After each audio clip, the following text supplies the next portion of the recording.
आइए सज्जनों, आज दूसरे दिवस की कथा में प्रवेश करते हुए चलते हैं प्रभु की उस मंगलमय कथा की ओर, जहां जाने के बाद हमें आनंद की प्राप्ति हो जाए और वो आनंद हमें परमानंद से जोड़ दे। क्योंकि हमारे संतों ने कहा है कि संत मिलन को चालियो तजी माया अभिमान, जो जो पग आगे धरे कोटिन यज्ञ समान। क्या बताया है? जब हम कथा के लिए आगे बढ़ते हैं, सत्संग के लिए आगे बढ़ते हैं और एक कदम भी हमने यदि हरि दर्शन के लिए आगे बढ़ाया है, एक कदम भी यदि हमने सत्कर्म के लिए आगे बढ़ाया है, एक कदम भी हमने सनातन धर्म के लिए आगे बढ़ाया है, तो क्या बता रहे हैं संत की वाणी कि एक यज्ञ के बराबर हमें फल की प्राप्ति होगी। अब विचार करो कि यदि एक यज्ञ हम करते हैं तो कितना खर्च आता है, तब जाकर के वो यज्ञ हमारा पूर्ण होता है। पर ये कथा, ये भागवत की कथा जो है, ये क्या है? ये भी एक यज्ञ है। और आप जब इस यज्ञ में घर से चल करके इस कथा पांडाल तक आते हो, तो याद रखना आपको एक यज्ञ के बराबर ही फल प्राप्त होता है। पर ये कौन सा यज्ञ है? ये ज्ञान रूपी यज्ञ है। कौन सा यज्ञ है? ज्ञान रूपी यज्ञ है। और जब आप इस कथा में आते हो तो आपको क्या प्राप्त होता है? ज्ञान प्राप्त होता है। और कहा भी है हमारे संतों ने, ज्ञान बड़े गुणवान की संगत, ध्यान बड़े तपसी संग कीने, मोह बड़े परिवार की संगत, क्रोध बड़े नर मूड की संगत कीने, काम बड़े तेरी रियाज संग कीने, और भक्ति बड़े संतन संग कीने, भक्ति बड़े संतन संग कीने। यदि गुणवान की संगत से ज्ञान बढ़ता है, किसकी संगत से? जब अच्छे लोगों के पास में बैठो, अच्छी जगह जाकर के बैठो, तो क्या बढ़ेगा? ज्ञान बढ़ेगा। परंतु हमारे वेद और शास्त्र ये भी बता रहे हैं कि यदि बैठना ही है तो 3 जगह जाकर के बैठना। कहाँ? यदि बैठना ही है तो कहीं ऐसी जगह जाकर के मत बैठना कि तुम्हारा बैठना व्यर्थ चला जाए। यदि तुम्हें बैठना ही है तो किसी संत के पास में बैठना। संत नहीं मिले तो भगवान के मंदिर में जाकर के बैठना, और भगवान का मंदिर भी नहीं मिले तो किसी बूढ़े व्यक्ति के पास में जाकर के बैठना। पर आज लोग बैठते तो हैं और तीनों जगह बैठते हैं, पर कैसे बैठते हैं? भगवान के मंदिर में लोग यदि बैठते हैं तो ताश के पत्ते लेकर के बैठते हैं। बूढ़े व्यक्ति के पास में लोग बैठते हैं तो व्यर्थ की बातें करने के लिए बैठते हैं, और संत के पास में बैठते हैं तो संसार की चर्चा करने के लिए बैठते हैं। पर ये भागवत की कथा बता रहे हैं कि प्यारे, यदि संत के पास में बैठो तो संसार की चर्चा नहीं, उस परमात्मा की चर्चा होना चाहिए। भगवान के मंदिर में बैठो तो ताश के पत्ते लेकर के नहीं, भगवान की नाम की धुन लगा करके बैठो। और कहीं बड़े बूढ़े व्यक्ति के पास में बैठो तो व्यर्थ की बातें करने के लिए नहीं, कथा और सत्संग की बातें करने के लिए बैठो तो तुम्हारा बैठना सार्थक हो जाए। तुम्हारा बैठना सार्थक हो जाएगा। पर बैठते भी और बैठने के बाद व्यर्थ की बातें। और ये कथा भी संदेश दे रही है। क्या चल रहा है? सुखदेव और परीक्षित के बीच में संवाद चल रहा है। कहते हैं जहाँ संवाद होता है वहाँ भगवान की कथा होती है, और जिस जगह व्यर्थ की बातें होती है वहाँ संवाद नहीं, वहाँ विवाद खड़ा हो जाता है। तो ये कथा यही संदेश दे रही है कि यदि बैठना ही है तो कैसी जगह जाकर के, सत्संग में जाकर के यदि जमीन पर भी बैठना पड़े तो बैठ जाना, और गलत जगह जाकर के यदि गादी पर भी बैठना पड़े तो मत बैठना। क्यों? क्योंकि गलत जगह गादी तो मिल जाएगी परंतु अच्छे संस्कार नहीं मिल पाएंगे। और सत्संग में जाने के बाद भले गादी ना मिले परंतु अच्छी बात यदि मिल जाएगी तो एक शब्द कहते हैं मानव जीवन को बदल करके रख देता है। परंतु क्या करे महाराज, गवा बैठे मनुष्य जीवन, यही चिंता सताती है।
कृष्ण कन्हैया लाल की जय।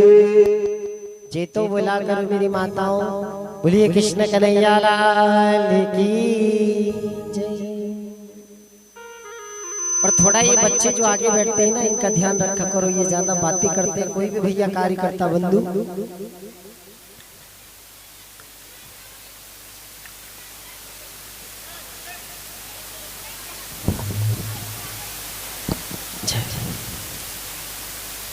हाँ बोलिए कृष्ण कन्हैया लाल की जय हो। तो महाराज क्या चल रहा है? सुखदेव और राजा परीक्षित के बीच में संवाद चल रहा है और बता रहे कि गुरुदेव, जब से मैं आपके श्री चरणों में आकर के बैठा हूं तब से मेरी चिंता मिट गई। क्यों? क्योंकि संसार की चिंता ब्लड प्रेशर बढ़ाती है। क्या बढ़ाती है? संसार की चिंता ब्लड प्रेशर बढ़ाती है ना? पर भगवान का चिंतन भक्ति बढ़ाता है। क्या बढ़ाता है? भक्ति बढ़ाता है। और हमारे संत की वाणी बता रही है, परीक्षित भी गुरुदेव से कह रहे हैं कि गुरुदेव, जब तक मैं चिंता में था तब तक मोह माया में उलझा हुआ था, और जब से आपके श्री चरणों में आकर के बैठ गया हूं तो गुरुदेव, मन मेरा चिंता में नहीं, मन मेरा प्रभु के चिंतन में लग गया है। तो चिंतन करोगे क्या बढ़ेगी? भक्ति बढ़ेगी। और सुखदेव जी बता रहे हैं कि राजन, इसी चिंतन और चिंता के विषय में एक संवाद भागवत जी से प्रारंभ होता है। जब देव ऋषि नारद जी महाराज भ्रमण करते हुए एक बार वेद व्यास जी महाराज के पास में पहुंचे। अब गुरुदेव, वेद व्यास जी महाराज ने देखा कि नारद जी आए हैं, तो नारद जी का बड़ा स्वागत किया, सम्मान किया। आइए देव ऋषि, बड़े दिनों के बाद में आए हो। तो देव ऋषि नारद जी ने कहा, गुरुदेव, मैं कुछ समय के लिए मृत्यु लोक में भ्रमण कर रहा था। अच्छा, तो आइए। अब महाराज, जब नारद जी ने देखा वेद व्यास जी महाराज की तरफ, तो व्यास जी महाराज का जो मुख है वो चिंता से ग्रसित दिखाई दे रहा है। तो नारद जी ने पूछा, बोले गुरुदेव, आप जैसे संत के चेहरे पर चिंता की रेखाएं देख करके मेरा मन उदास हो रहा है। आप ये बताओ, आप इतने बड़े महान संत हो और आपके पास में लोग इसलिए आते हैं कि आप जैसे संत के दर्शन करेंगे तो हमारा जीवन धन्य हो जाएगा। जैसे हम किसी डॉक्टर के पास में जाते हैं कि हमारी बीमारी दूर हो जाएगी। अब डॉक्टर यदि खुद बीमार है तो क्या वो हमारी बीमारी दूर कर पाएगा? नहीं। तो संत के पास में, गुरु के पास में लोग इसलिए जाते हैं कि हम तो गृहस्थ आश्रम में रहने वाले जीव हैं, यदि शांति प्राप्त करने के लिए हमें कहीं जाना पड़े तो हम संत के श्री चरणों में जाकर के माथा टेकेंगे। पर गुरुदेव, आप ही चिंता में नजर आ रहे हो। तो देव ऋषि नारद जी को वेद व्यास जी महाराज ने कहा, बोले नारद जी, मेरी चिंता का कारण तो ये है कि मैंने 4 वेद, 6 शास्त्र और 18 पुराणों की रचना की, परंतु अभी भी मुझे शांति प्राप्त नहीं हुई। देव ऋषि नारद जी ने कहा, बोले गुरुदेव, आपने 4 वेद, 6 शास्त्र, 18 पुराणों की रचना तो की है, परंतु अभी आपने कृष्ण कथा की रचना नहीं की। और जब तक जीवन में कृष्ण कथा नहीं आती है तब तक शांति प्राप्त हो नहीं पाती।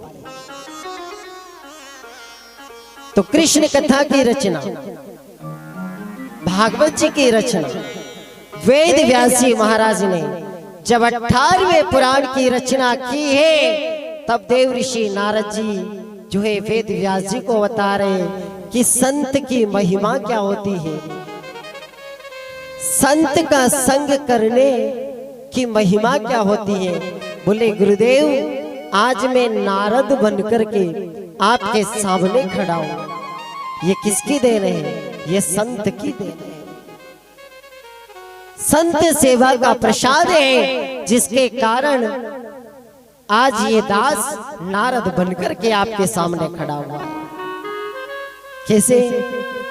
बोले गुरुदेव, पिछले जन्म में मैं भी एक जो है छोटे से परिवार का सदस्य था, पर कहते हैं जब सद्गुरु की कृपा होती है ना तो मनुष्य का जीवन बदल जाता है। मुझे मेरी माँ कथा में ले जाया करती थी, सत्संग में ले जाया करती थी, और जब एक दिन सद्गुरुदेव गांव में आए तो गुरुदेव ने मुझे गुरु मंत्र दे दिया और शिष्य बना लिया। जब सद्गुरु ने मुझे अपनाया, मुझे गुरु मंत्र दिया, अपना चेला बनाया, और मैं जब प्रतिदिन सद्गुरु की सेवा करने लगा ना तो गुरुदेव संत ने मुझे आशीर्वाद दिया कि बेटा इस जन्म में तुमने संत सेवा करी है तो ये जन्म तो तुम्हारा धन्य हुआ ही सही, परंतु अगला जन्म भी तुम्हारा धन्य हो जाएगा। और उसी संत के प्रसाद के कारण गुरुदेव आज मैं नारद बनकर के आपके सामने खड़ा हुआ हूं। देखो संत सेवा से कैसे व्यक्ति महान बन जाता है। एक बार वृंदावन के सुप्रसिद्ध संत श्री माधवदास जी महाराज गांव में रोज भिक्षा भ्रमण करने के लिए जाते थे। कौन? माधवदास जी महाराज। अब जिसके भी घर में जाए तो लोग क्या सोचते थे कि गुरुदेव हमारे घर में आए, यदि गुरुजी की चरण रज हमारे घर में पड़ जाए तो हमारा घर पवित्र हो जाए, हमारी कुटिया पवित्र हो जाए। तो लोग प्रतीक्षा करते थे कि गुरुदेव आज हमारे घर आ जाए, गुरुदेव आज हमारे घर आ जाए, और सभी लोग बराबर भिक्षा जो है गुरुजी को देते थे। पर माधवदास जी जब उस गांव में भ्रमण करते थे और एक बुढ़िया के द्वार पर जब वो भिक्षा मांगने जाते थे तो वो बुढ़िया उन्हें भिक्षा नहीं देती थी। क्या देती थी? गाली देती थी। तो गांव के लोगों ने कहा महाराज आप इस माँ के द्वार पर जाते हो और ये आपको गाली देती है, भिक्षा नहीं देती है। तो माधवदास जी ने कहा कि भिक्षा तो हर कोई देता है, पर संत तो उसे कहते हैं जो किसी की गाली भी स्वीकार कर लेता है। ये तो वो देती है जो कोई नहीं देता है। अब माधवदास जी महाराज एक दिन उस बुढ़िया के द्वार पर पहुंच गए। सुबह सुबह का समय था तो वो माँ क्या कर रही थी? कपड़े का पोछा बना करके और घर में जो है सफाई कर रही थी। पर वो संत को गाली क्यों देती थी? माधवदास जी जब द्वार पे आते थे तो सब लोग तो भिक्षा देते थे, पर उस माँ के द्वार पर जब वो महात्मा जी जाते थे तो वो गाली क्यों देती थी? तो किसी ने कहा कि वो गाली इसलिए देती थी कि उसके घर में उसके बेटे का विवाह हुआ, 10 से लेकर के 15 साल बीत गए, पर उस माँ के घर में एक पोते का जन्म नहीं हुआ।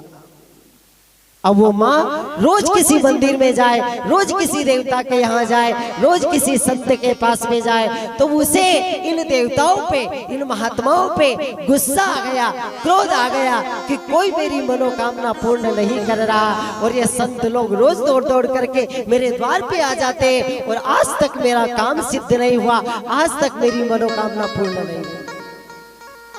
हमारा भी कभी कभी कोई बड़ा सा काम रुक जाए नहीं तो लोग साधु संत महात्मा को प्रणाम भी नहीं करते। और यहाँ तो दूर लोग भगवान बदल लेते हैं कि इस भगवान ने मेरा काम नहीं किया तो चलो, बालाजी ने काम नहीं किया तो शंकर जी के पास पहुंच जाओ, और शंकर जी ने नहीं किया तो विष्णु जी के पास में पहुंच जाओ।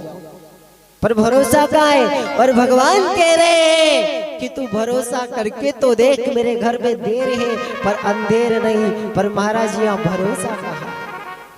तो वो बुढ़िया माँ उसे गुरुजी पे भरोसा नहीं है, पर योग ऐसा लगा।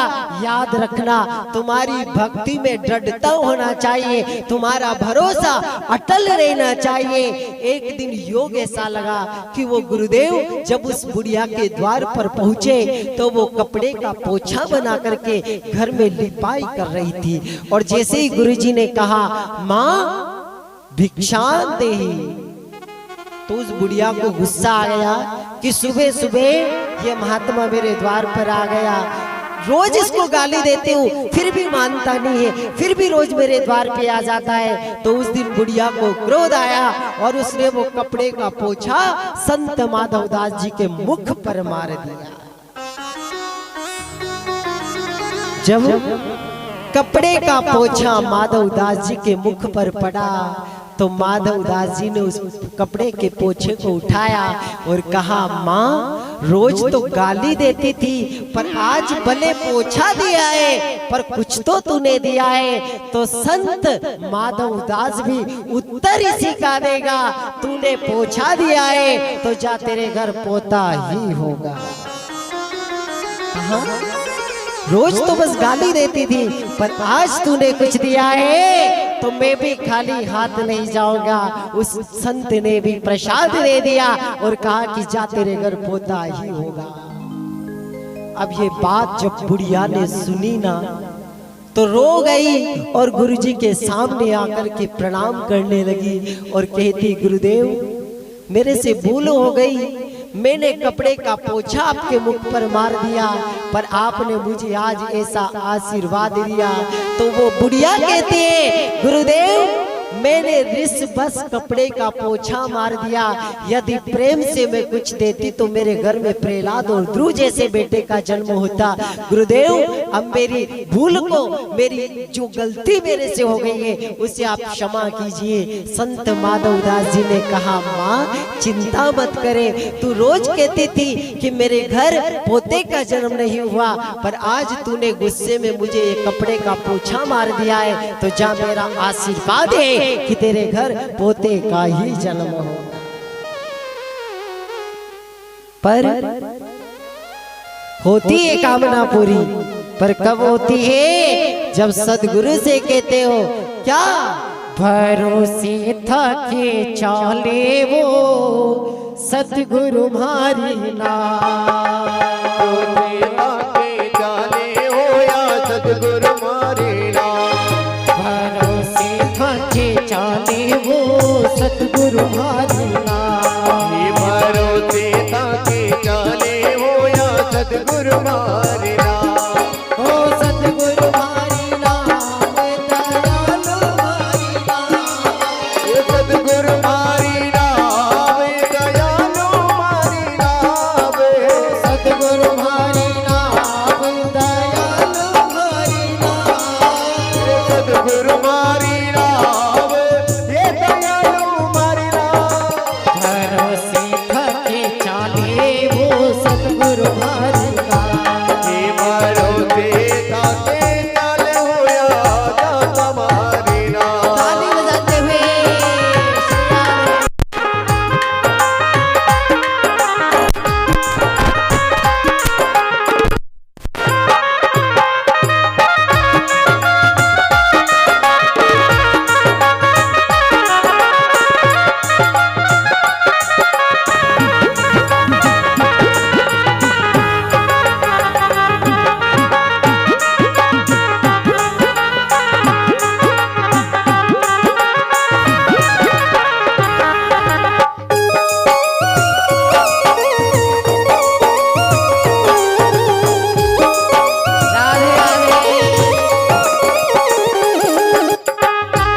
सेवा करते हुए श्री राधे।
सतगुरु रूपी जहाज बना लो इन विद्युत रूपा।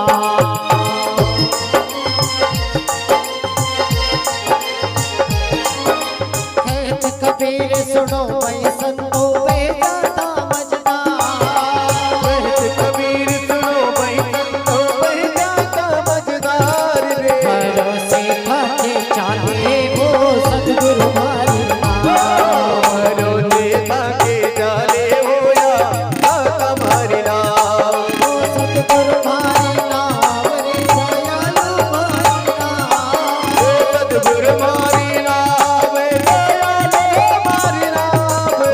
सतगुरु मारी नाम दयालु मारी नाम। सतगुरु मारी नाम दयालु मारी नाम। भरोसे थके चाले वो सतगुरु मारी नाम। भरोसे थके चाले हो या सतगुरु मारी नाम।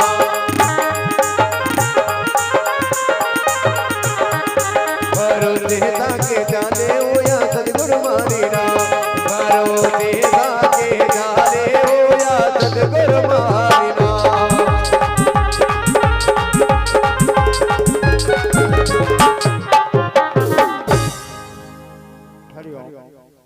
हरिओम श्री राधे।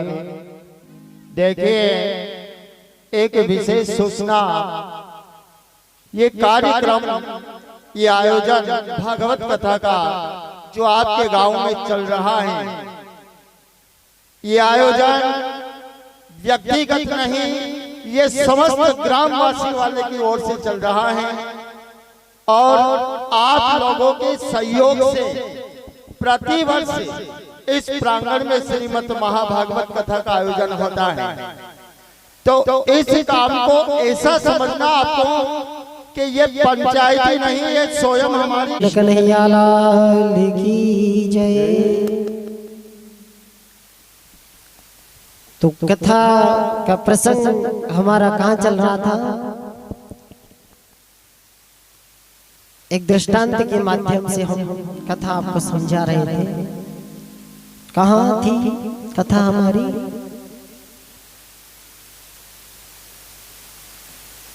कितनी जल्दी भूल गए, है नहीं? और अभी घर में कभी कभी लड़ाई झगड़ा हो जावे, है नहीं? और साल भर के बाद भी यदि वो बात सामने आती है तो माताएं क्या कहती है कि वह बात तुम्हारे आज भी पेट में धरी है नहीं, तो बाहर आ जाती है। पर गलत बात को पेट में धरोगे तो कई दिन तक दुखती रहेगी, और अच्छी बात को जीवन में उतारोगे तो वो दुखेगी नहीं, तुम्हारे जीवन को ही आनंदमय बना देगी, है ना? तो अच्छी बात को याद रखा करो। संत माधवदास जी महाराज ने उस कपड़े को उठाया और उठा करके अपने आश्रम में लेकर के गए। उसे पानी में डाला, पानी में डाल करके बढ़िया उसको धो दिया, धो करके उसको सुखा दिया, और सुखाने के बाद शाम के समय उसी कपड़े को फाड़ करके माधवदास जी महाराज ने उसकी बत्ती बनाई। क्या बनाई? बत्ती बनाई, और दीपक में डाल करके और शाम के समय गोविंद के सामने उस बत्ती का दीपक जला दिया। मानो वो कपड़ा भी कह रहा था कि जब एक सांसारिक मनुष्य के हाथ में था, एक सांसारिक माँ के हाथ में लगा हुआ था, तो कीचड़ में गंदगी में पड़ा हुआ था, पर जब से किसी संत की शरण में आया हूँ तो उस संत ने मुझे गोविंद के द्वार पर पहुंचा दिया है, और मैं बत्ती बनकर के दीपक के रूप में जल गया हूँ, है ना? तो अपनी भी कीमत जब तक जीवन में सदगुरु की शरण में नहीं जाएंगे, ईश्वर की शरण में नहीं जाएंगे, कीमत हमारी 0/0 रहेगी। पर यदि किसी जोहरी के हाथ में लग गए, जैसे हीरे की पहचान केवल जोहरी जानता है, केवल परख करने वाला जान सकता है। उसी प्रकार हमें भी परमात्मा ने कितना महान बना करके भेजा है। पर याद रखना, जब तक संसार में डूबे रहोगे कीमत बढ़ेगी नहीं, घटती चली जाएगी। और जब किसी संत के द्वार पर पहुंच जाओगे तो तुम भी अनमोल हीरा बन जाओ, अनमोल हीरा बन जाओ। क्योंकि इंसानियत इंसान को इंसान बना देती है, लगन हर मुश्किल को आसान बना देती है। लोग यूं ही नहीं जाते मंदिर में पूजने भगवान को, आस्था ही तो पत्थर को भगवान बना देती है, आस्था ही तो पत्थर को भगवान बना देती है। तो सुखदेव जी भी राजा परीक्षित से कह रहे हैं कि राजन, जब तक तुम संसार रूपी सागर में थे तब तक मन तुम्हारा चिंता में लग रहा था, पर अब गोविंद की कथा में आ गए हो तो अब चिंता नहीं, चिंतन में लग जाओ। क्यों?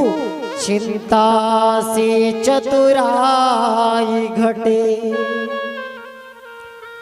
दुख से घटे शरीर, पाप से लक्ष्मी घटे, कह गए दास कबीर। चिंता से चतुराई घटे और दुख से घटे शरीर, पाप से लक्ष्मी घटे। याद रखना, पाप कर्म यदि जीवन में बढ़ता है तो लक्ष्मी हमसे दूर हो जाती है, और जीवन में चिंता करोगे तो याद रखना प्रभु के चिंतन से दूर हो जाओगे। और कथा संदेश दे रही है कि जीवन में यदि भक्ति को बढ़ाना है तो गोविंद की शरण में जाना पड़ेगा, और कथा यही संदेश दे रही है। भगवान श्री सुखदेव जी महाराज राजा परीक्षित को श्रवण करवा रहे हैं कि राजन, जब वेद व्यास जी महाराज और देव ऋषि नारद जी की वार्तालाप चल रही थी, उसी क्षण देव ऋषि नारद जी ने कहा, बोले गुरुदेव, जब भगवान ब्रह्मा जी ने सृष्टि को उत्पन्न किया, सृष्टि को उत्पन्न किया भगवान ब्रह्मा ने, और मैं नारद बनकर के जब प्रकट हुआ, मैंने ब्रह्मा जी के चरणों में प्रणाम किया और कहने लगा कि आप ही संसार के अधिष्ठाता एकमात्र देवता हो। तो भगवान ब्रह्मा ने कहा, नहीं नारद, मेरे से भी बड़ा कोई देव है। कौन है? भगवान ब्रह्मा ने कहा कि क्षीर सागर में एक समय भगवान नारायण जो है शयन कर रहे थे, और भगवान की नाभि कमल से एक कमल पुष्प प्रकट होता है, और उसी कमल पुष्प पर भगवान ब्रह्मदेव प्रकट हो जाते हैं। कमल पुष्प पर जब भगवान ब्रह्मा जी प्रकट हुए और भगवान ब्रह्मदेव जब कमल पुष्प पर प्रकट हुए, तब आकाशवाणी हुई, बोले ब्रह्मा तप करो, ब्रह्मा तप करो, ब्रह्मा तप करो। ब्रह्मदेव विचार कर रहे हैं कि आखिर मुझे किसने पैदा किया है, मेरा पिता कौन है, नजर नहीं आ रहा है। उस समय आकाशवाणी हुई कि ब्रह्मदेव तप करो, तप करो, तप करो। पर भगवान ब्रह्मा ने विचार किया कि जिसने मुझे प्रकट किया है जरा उसे देखो तो सही। तो उस कमल पुष्प के अंदर ब्रह्मा जी गए, लगातार 100 वर्ष तक अंदर ही अंदर जाते रहे, पर भगवान ब्रह्मा को उस कमल की पुष्प का पता नहीं चला कि आखिर ये कमल की पुष्प कहां से प्रकट हुई,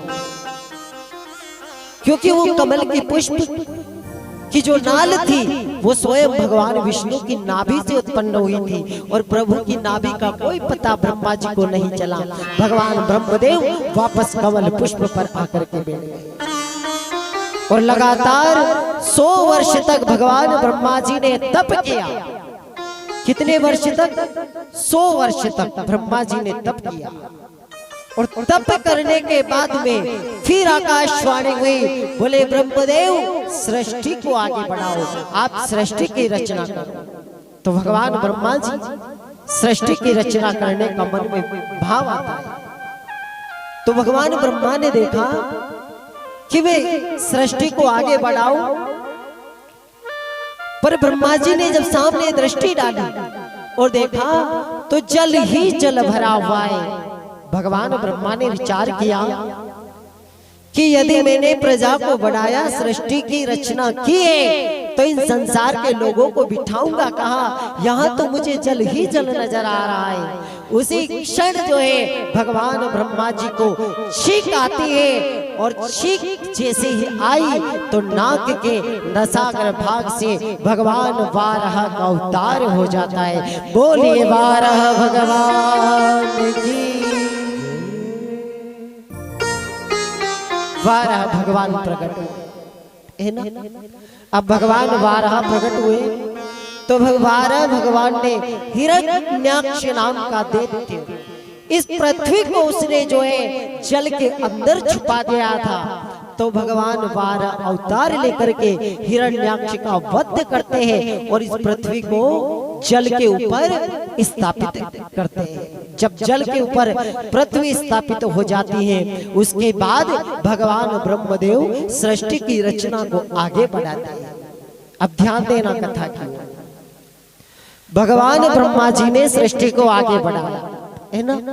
अब सृष्टि को आगे बढ़ाया तो सबसे पहले नारद जी को प्रकट किया। किसे प्रकट किया? देव ऋषि नारद जी को। पर जैसे ही नारद जी महाराज प्रकट हुए तो ब्रह्मा जी ने कहा कि बेटा पहले में एक था, अब तुम प्रकट हो गए तो हम दो हो गए। अब दोनों मिलकर के सृष्टि को आगे बढ़ाएंगे तो 2 से 4, 4 से 6 और सृष्टि आगे बढ़ती चली जाएगी। तो नारद जी महाराज ने क्या कहा? बोले महाराज क्षमा करें, क्या कि मैं सृष्टि को आगे बढ़ाने नहीं, मैं संसार में उलझने नहीं आया। तो फिर बोले मैं तो भगवान के भजन करने के लिए आया हूं। क्या कहा? मैं ईश्वर के भजन करने के लिए आया हूं। जब एक पिता अपने छोटे बच्चे को देखता है, जब बच्चा स्कूल जाता है और अच्छी सी कॉपी में वो बच्चा जब सही से नहीं लिखता है तो वो पिता क्या कहता है?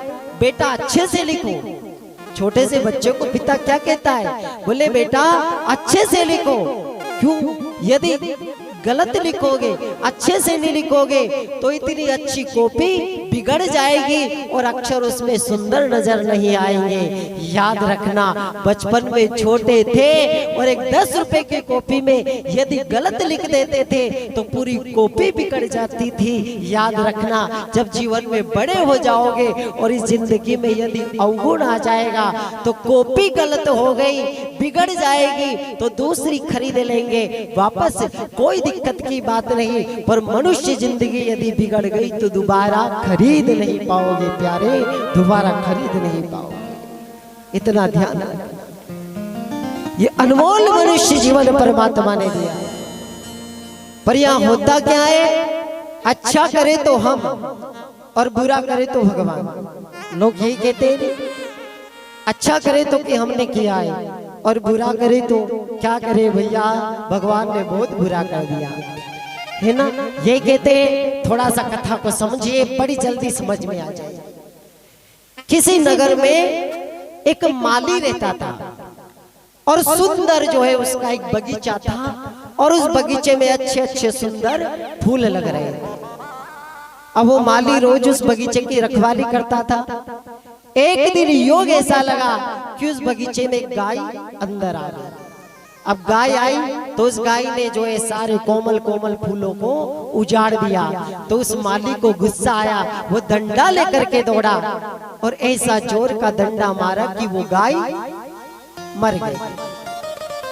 अब गाय जब मर गई तो गौ हत्या के रूप में वहां पर जो है गौ हत्या प्रकट हो जाती है। गाय मरी और गौ हत्या प्रकट हो गई और उस गौ हत्या ने कहा कि भैया तूने जो है मेरे प्राण लिए हैं। और कहते हैं हमारे वेद शास्त्र और संत की वाणी कहती है कि सबसे बड़ा पाप ब्राह्मण हत्या और गौ हत्या का माना गया। तो तूने बहुत बड़ा पाप किया है और मैं गौ हत्या हूँ, तो अब मैं तुझे लगूंगी और तुझे तेरे किए हुए दंड का फल प्राप्त होगा। तो वो माली जो था ना, वो कितना समझदार था। उसने क्या कहा? बोले मैंने गाय को कब मारा? बोले तूने नहीं मारा तो किसने मारा? तो उस माली ने कहा कि मैंने नहीं मारा, मेरे हाथ ने मारा है। यदि ये हाथ नहीं उठता तो डंडा में उठा ही नहीं पाता।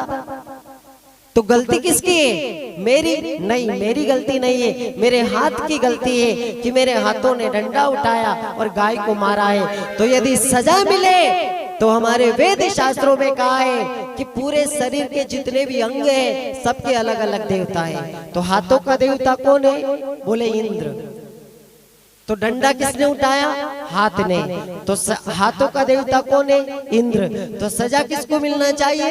इंद्र को मिलना चाहिए। तो गौ हत्या इंद्र के पास में पहुंच गई। गौ हत्या ने कहा कि महाराज फलाने व्यक्ति ने गाय को मारा है, मैं उसको जाकर के दंड देने लगी। तो उसने कहा कि मेरी गलती नहीं है, मेरे हाथ ने डंडा उठाया और गाय को मारा है, और हाथ का देवता इंद्र है, इसलिए इंद्र को जाकर के तुम दंड दो। तो अब तुम दंड भुगतने के लिए तैयार हो जाओ। इंद्र ने विचार किया, बड़ा चतुर आदमी है, मेरा नाम ले दिया। तो इंद्र ने कहा देखो गौ हत्या, मेरा भी दोष नहीं है। फिर दोष किसका है? बोले दोष मन का है, क्योंकि मन यदि आदेश नहीं देता, बुद्धि यदि आदेश नहीं देती तो हाथ डंडा नहीं उठाते और ना गाय को मारते। इसलिए दोष हाथों का नहीं, दोष तो मन का है। अब महाराज मन के देवता कौन है? मन और बुद्धि के देवता है ब्रह्मा जी। तो गौ हत्या ब्रह्मा जी के पास में पहुंच गई। ब्रह्मा जी से जाकर के कहा कि मैं गौ हत्या हूं और जो है फलाने व्यक्ति ने गाय को जो है मारा है। और उसने कहा कि मैंने नहीं, हाथों ने। मैं इंद्र के पास में पहुंची। इंद्र ने कहा कि मन और बुद्धि ने आदेश दिया तो हाथ उठ गए और डंडा गाय को पड़ा है, तो आप को मैं दंड दूंगी। भगवान ब्रह्मा ने कहा कि इसमें मेरा भी दोष नहीं। फिर बोले गलती पैर की है, यदि पांव चल करके आगे नहीं बढ़ते तो मन बुद्धि भी क्या करती। तो पैर के देवता कौन है? विष्णु भगवान। बोले विष्णु जी के पास में जाओ। हम महाराज विष्णु जी के पास में पहुंचे। गौ हत्या ने कहा कि मैं तुम्हें दंड दूंगी। कहाँ है? कि पैरों के देवता विष्णु है और पैर चल करके गए हैं, इसलिए सजा तुम्हें मिलेगी। भगवान विष्णु ने विचार किया कि बड़ा गजब का आदमी है, गलती खुद ने करी और नाम हाथ का, पांव का, मन बुद्धि का ले रहा है।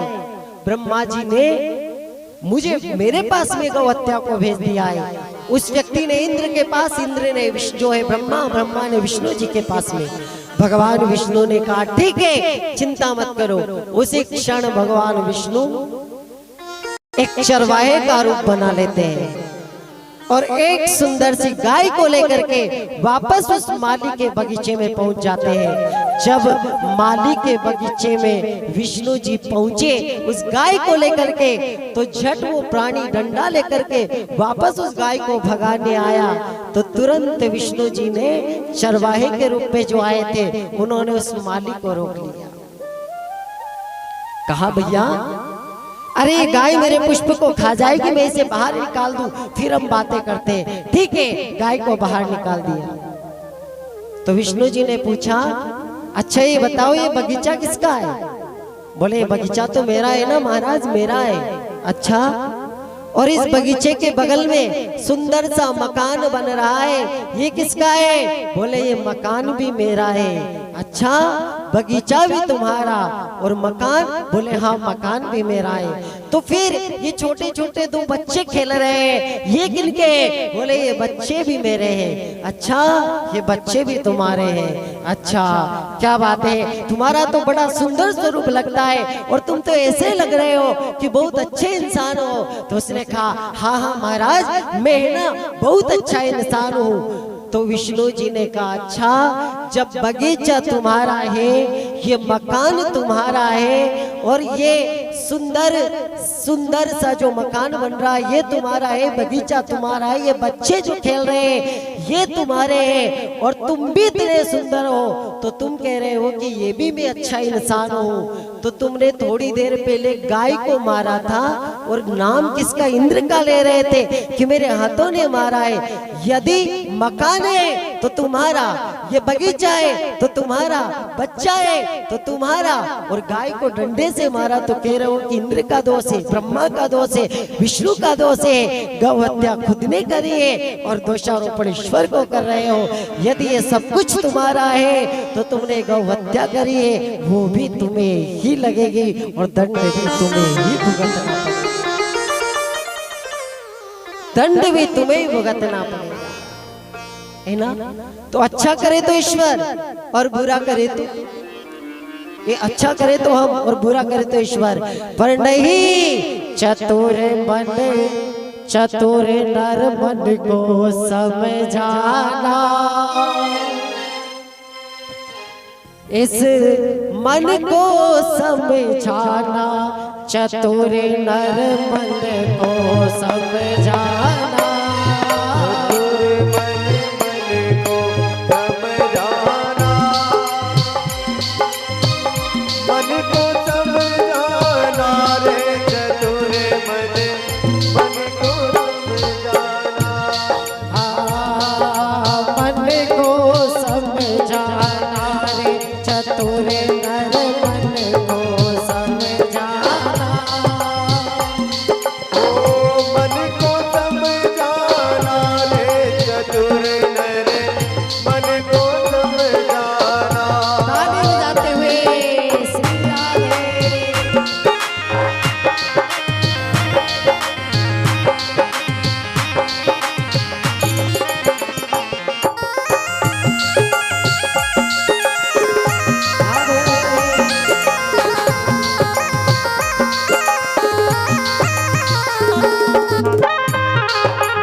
जाना मूर्ख मन मन को समझाना।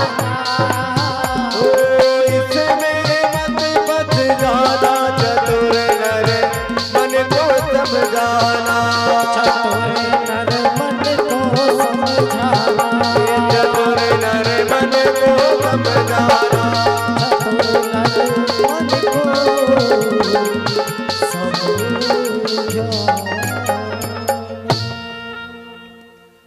बोलिए कृष्ण कन्हैया लाल की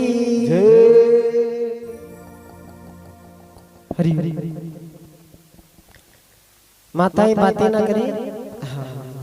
बोलिए कृष्ण कन्हैया लाल की। बचपन में माँ ने समझाया और जवानी में संत समझा रहे। याद रखना, समझाते संत भी है और समझाते पुलिस भी है। पर जो संत के संकेत में नहीं समझता है ना, उसे पुलिस के वेद की आवश्यकता लगती है। तो इसलिए संत के संकेत में समझ जाओगे तो संत की वाणी बता रही है, चतुर नर मन को समझाना, कहीं विषयों में मत फंस जाना, चतुर नर मन को समझाना। क्यों? क्योंकि ये मन मानता नहीं है साहब। इसे खूब कथा में ले जाओ, खूब सत्संग में ले जाओ, खूब अच्छी जगह ले जाओ, पर ये मन नहीं मानता है ना। वहां भी याद आई जाती है कि चलो थोड़ा बाहर जाके जर्दा खा ले, थोड़ा बाहर जाके तंबाकू बीड़ी लगा ले, है ना। तो वहां भी मन नहीं मानता है। तो संत की वाणी बता रही है कि मन के बते बते चालियो, मन के रूप हजार। तो फिर किसके मते चले? बोले शास्त्र के मते चलो, सनातन के मते चलो। अपना बड़ा बूढ़ा बाप दादा लोग जीवन में अच्छा अच्छा काम करके चला गया, उनके मते चलोगे तो जीवन में आनंद आ जाएगा, जीवन में आनंद आ जाएगा। और ये मन नहीं माने नहीं तो हरि भजन का अंकुश लगा करके इसे गोविंद की कथा में लेकर के जाओ, प्रभु चरणों में ध्यान लगाओ तो मन बड़ा जल्दी मान जाएगा। तो इधर प्रसंग हमारा चल रहा था। भगवान ब्रह्मा जी ने जब सृष्टि को आगे बढ़ाया, देव ऋषि नारद जी से कहा कि अब हम 1 से 2 हो गए, तुम सृष्टि को आगे बढ़ाओगे तो 2 से 4 और 4 से 6 हो जाएंगे। नारद जी ने मना कर दिया, नहीं गुरुदेव, मैं सृष्टि को आगे बढ़ाने नहीं, मैं तो हरि भजन करने के लिए आया हूं। तो श्राप दे दिया ब्रह्मा जी ने कि तुम मेरे पुत्र हो और तुमने मेरी आज्ञा का उल्लंघन कर दिया है, तुम एक क्षण से ज्यादा एक जगह टिक नहीं पाओगे। तो नारद जी महाराज ने कहा, बोले गुरुदेव, आपका श्राप मेरे लिए वरदान बन गया। क्यों? क्योंकि यदि ज्यादा देर कहीं रुकूंगा तो बातें होने लग जाएगी और बातों ही बातों में भगवान का नाम भूल जाऊंगा।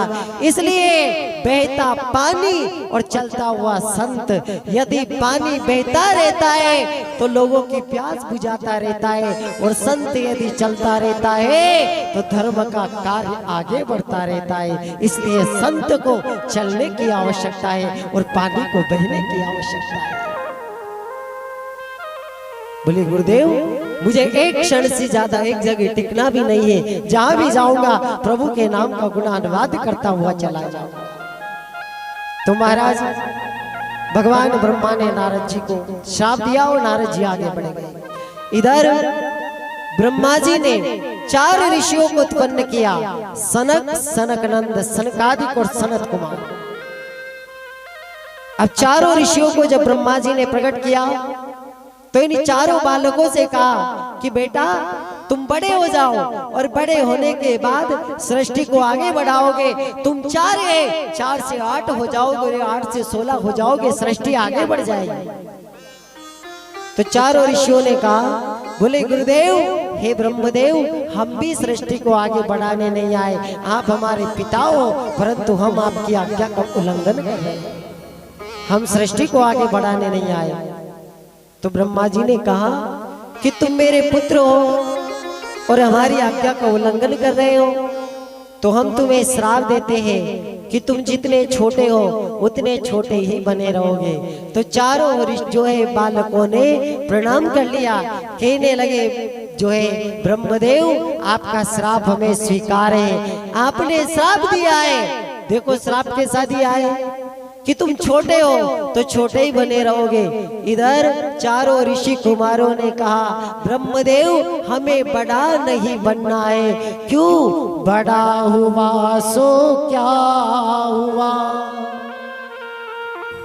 जैसे पेड़ खजूर पंथी को छाया नहीं, फल लागे अति दूर। यदि हम बड़े बन गए और किसी के काम नहीं आए, जन कल्याण नहीं किया, तो बड़ा हुआ सो क्या हुआ। जब खजूर का पेड़ बड़ा होता है तो ना किसी को छाया दे पाता है और ना किसी को फल दे पाता है। हे ईश्वर तूने हमें मनुष्य बना दिया है और उसमें कोई बड़ा पद हमें मत देना। क्यों? क्योंकि यदि हम बड़े बन गए और हम ईश्वर को भूल गए, उस परमात्मा को भूल गए, सत्संग से दूर हो गए, तो हमें ऐसा बड़ा कभी मत बनाना। इधर कथा समझ में नहीं आई, थोड़ा राम कथा से सीख लेना। जब गुरुदेव वशिष्ठ ऋषि ने अपने पुत्र भरत से कहा, बोले बेटा तुम्हारे पिताजी स्वर्ग सिधार गए, उनके दो वचन थे, एक भाई को वन दिया है और दूसरे भाई को अयोध्या का राज्य दिया है। तुम्हारे बड़े भैया ने वन में जाकर के अपने पिता का वचन निभाया है और तुम राजगादी पर बैठकर के अपना वचन निभाओ। तो भरत ने कहा, बोले गुरुदेव यदि भरत जैसा महात्मा इस राजगादी पे बैठ गया तो ये पृथ्वी रसातल में चली जाएगी। अच्छा, गुरुदेव वशिष्ठ ऋषि ने कहा, बोले बेटा मुझे ये बताओ, इस पृथ्वी पर हिरण्याक्ष हिरण्यकश्यप जैसे राक्षस हो गए, रावण कुंभकर्ण जैसे राक्षस हो गए, तब ये पृथ्वी रसातल में नहीं गई। और भरत जैसा महात्मा यदि इस राजगादी पे बैठेगा तो पृथ्वी रसातल कैसे चली जाएगी। तब भरत जी ने कहा, बोले गुरुदेव उस पृथ्वी को पता था कि ये रावण कुंभकर्ण राक्षस है, हिरण्याक्ष हिरण्यकश्यप राक्षस है, इसलिए इतना पाप किया, फिर भी पृथ्वी रसातल में नहीं गई। पर इन लोगों के जैसा काम यदि भरत जैसा महात्मा करेगा तो ये धरती भरोसा किस पे करेगी। इसलिए गुरुदेव मेरे राम के होते हुए मुझे राजपद नहीं, मुझे राम पद चाहिए, मुझे राजपद नहीं, मुझे राम पद चाहिए। और चले गए प्रभु श्री राम को लाने के लिए। जब प्रभु श्री राम दोबारा अयोध्या नहीं आए तो भरत ने कहा, बोले भैया यदि मेरे बड़े भैया जंगल में रहेंगे तो मैं भी सन्यासी का वेश बना करके तुम्हारी चरण पादुका को राजगादी पर रखूंगा। 14 वर्ष के लिए मेरे भैया की चरण पादुका राज सिंहासन पर रहेगी और ये भरत भी सन्यासी की तरह अपना जीवन जिएगा। ऐसे बड़े बने प्रभु के होते हुए मुझे राजपद नहीं, मुझे राम पद चाहिए। तो कहने का अर्थ ये है कि उस ईश्वर से कहो कि हे परमात्मा तू हमें इतना बड़ा मत बना। क्यों? क्योंकि ज्यादा रोशनी भी आदमी को अंधा बना देती है। इसलिए मेरे प्रभु यदि तू मुझे मनुष्य जीवन दे तो मुझे ऐसा बनाना, कैसा? ऐसा बनाना कि साई इतना दीजिए जामे कुटुंब समाय, मैं भी भूखा ना रहूं और संत न भूखा जाए। कितना दे हे ईश्वर, यदि तू मुझे दे तो इतना दे कि मेरे घर में आने वाला हर अतिथि मेरे लिए देवता के समान हो, मैं भी भूखा ना रहूं और मेरे द्वार पे आने वाला व्यक्ति कोई जो है भूखा मेरे द्वार से नहीं जाना चाहिए। इतना यदि तू मुझे दे देगा तो मैं तेरा शुक्रिया अदा करूंगा। बोलिए कृष्ण कन्हैया लाल की जय। कितना परमात्मा से। तो कथा हमारी चल रही है, सनकादिक ऋषियों ने मना कर दिया, बोले महाराज ब्रह्मा जी आपने हमें श्राप दे दिया कि तुम छोटे हो, वो बालक थे कि तुम बालक ही बने रहोगे। तो अब छोटा सा बच्चा जब रहता है ना, देखो कथा को समझने की आवश्यकता है। बड़े हो जाओगे तो द्वेष आ जाएगा, एक दूसरे के प्रति ईर्ष्या आ जाएगी, पर छोटा बच्चा कितनी जल्दी लड़ता है और कितनी जल्दी वापस इकट्ठे होकर के बोलने लग जाता है। क्यों? क्योंकि छोटे मन में निर्मलता होती है, और जहाँ निर्मलता होती है वहाँ मेरे प्रभु ने कहा है, निर्मल मन जन सो मोहि पावा, और मोहे कपट छल छिद्र न भावा, मोहे कपट छल छिद्र न भावा। तो प्रभु हमें छोटे ही रहने दो। तो बच्चे थे, बालक के बालक बने हुए महाराज। अब इन्होंने विचार किया कि एक बार भगवान के दर्शन करने के लिए चले जाए। अब ये दर्शन करने के लिए कहां पहुंचे? भगवान विष्णु के पास। क्षीर सागर वैकुंठपुरी में प्रभु के दर्शन करने के लिए जब सनकादिक ऋषि पहुंचे तो द्वार पर द्वारपाल खड़े हुए थे। द्वारपालों ने जो ये चारों ऋषियों को रोक दिया, कहा हम भगवान से आज्ञा लेकर के आएंगे, फिर आपको दर्शन करने का अवसर मिलेगा। तो इन सनकादिक ऋषियों को क्रोध आ जाता है। क्या आता है? क्रोध आ जाता है। अब देखो गलती क्या करी, भगवान के द्वार पर आए और वहां करके क्या किया? क्रोध किया। क्रोध किया किनके ऊपर? द्वारपालों के ऊपर।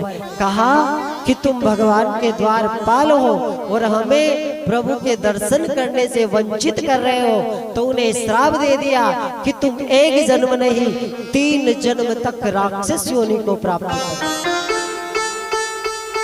कितने जन्म तक? 3 जन्म तक। अब गलती क्या हुई?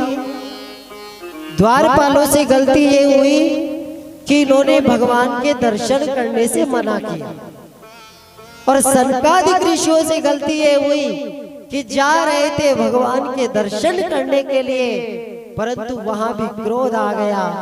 तो इन्होंने दोनों द्वारपालों को श्राप दे दिया। अब देखो गलती चाहे देवता करे, गलती चाहे राक्षस करे, या गलती मनुष्य करे, गलती की सजा हर व्यक्ति को भुगतना पड़ती है ना। कैसे भुगतना पड़ती है थोड़ा सा समझने की कोशिश करें, ध्यान देना। बड़ी विचित्र कथा है।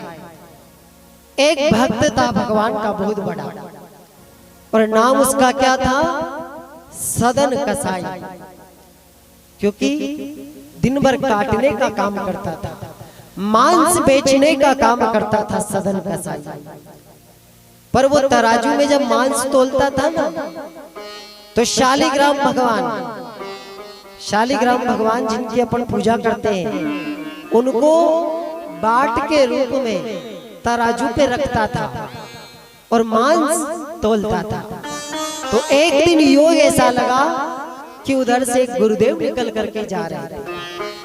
अब गुरुजी ने देखा कि ये कसाई की दुकान है और ये मांस बेच रहा है, पर इससे गलती ये हो रही है कि इसने जो बाट रख रखा है ये कोई तोलने का बाट नहीं, बल्कि ये शालिग्राम भगवान, पत्थर के जो शालिग्राम भगवान है वो है। तो संत जी ने कहा भैया तुम एक काम करो, मेरे से कुछ पैसे ले लो, और ये जो तुम्हारे पास में जो पत्थर है ना, क्योंकि उस कसाई को पता नहीं था, उस सदन को पता नहीं था कि ये क्या है, वो तो बस उससे मांस तोलता था।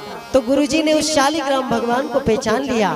कहा भैया तुम मेरे से पैसे ले लो और ये पत्थर मुझे दे दो।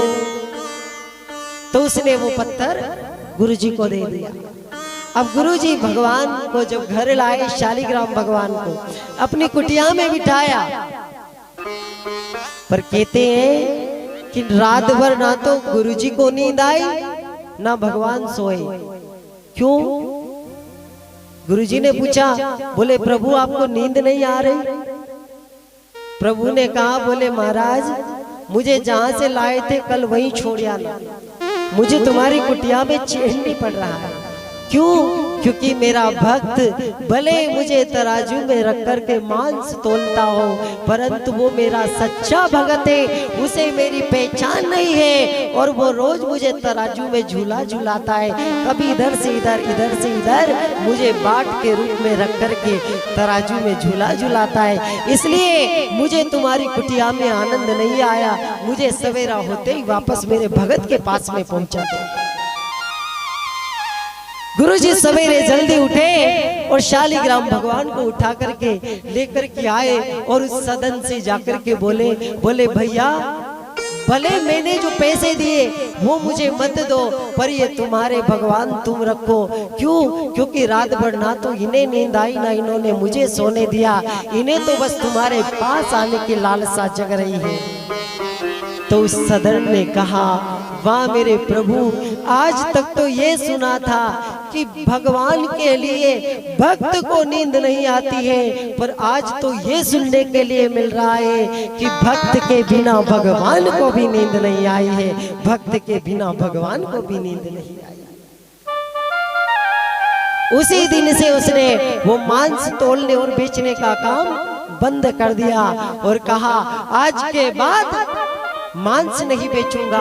और उसने प्रभु की भक्ति को धारण कर लिया और कहा, आज से मैं अपना जीवन मेरे गोविंद के श्री चरणों में अर्पित कर रहा हूँ। शालिग्राम भगवान को लेकर के वो सदन जो था वो कहाँ जा रहा है?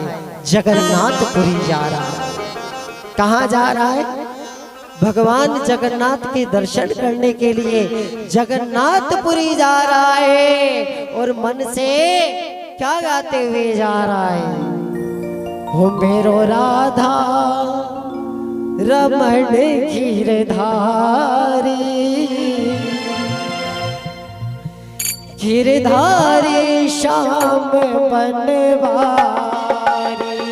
मेरो राधा रमण गिरधारी, गिरधारी श्याम बनवारी।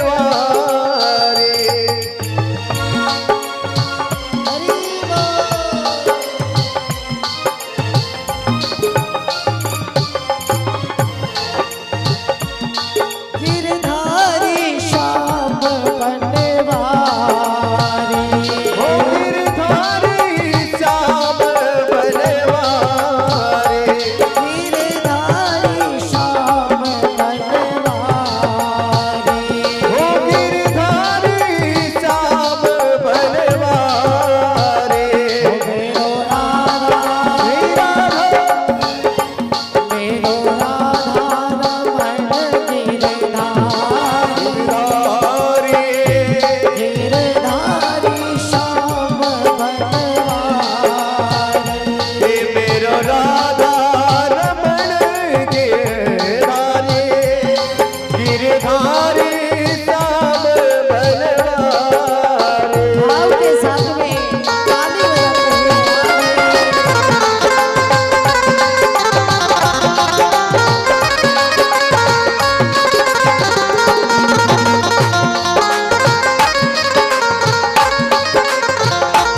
गिरधारी श्याम बलवारे।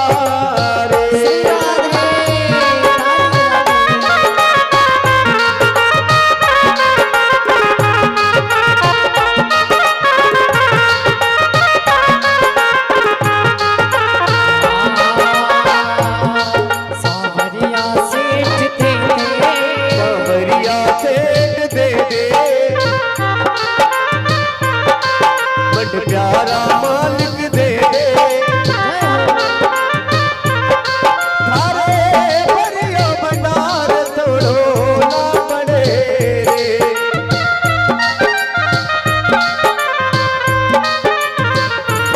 ये सावरिया सेठ दे दे, बड़ प्यारा मालिक दे दे,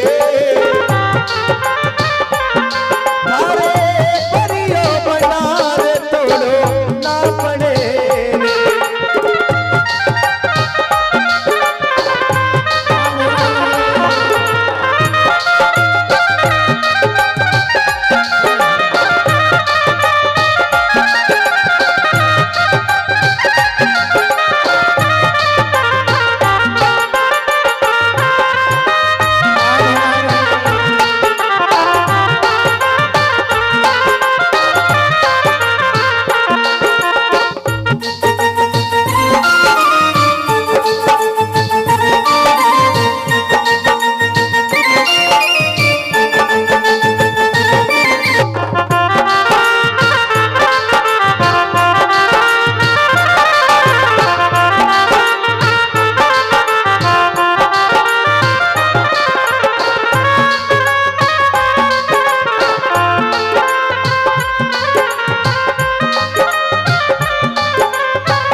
बोलिए कृष्ण कन्हैया लाल की जय।